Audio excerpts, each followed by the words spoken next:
Time for one more question. I just want to ask, from your point of view, from the research that you've done and the circles you move in terms of since the referendum, what has been the impact on education and culture? Those things that are often overlooked when we talk about our relationship with the EU. We tend to focus on trade and the single market and borders and all of those kind of things. But from your perspective, what has been the impact since the referendum? Yeah, so that's the thing. I mean, Britain's a cultural powerhouse. We are so good with our science and our arts, our acting, our music, our creative industries. We're so good at that.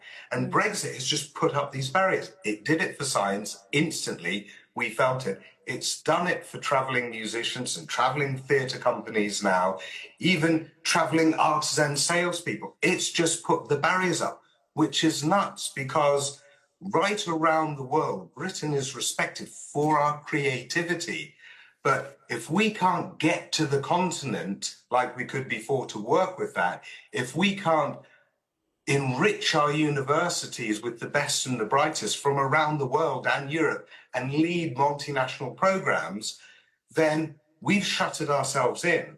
And so what you've just said is the thing that frustrates me the most, because everyone can talk about GDP and stuff like that and have their arguments about that. But I love British culture. I think we've got such a great thing going, but everyone that works in it, really works in it, is super frustrated by Brexit.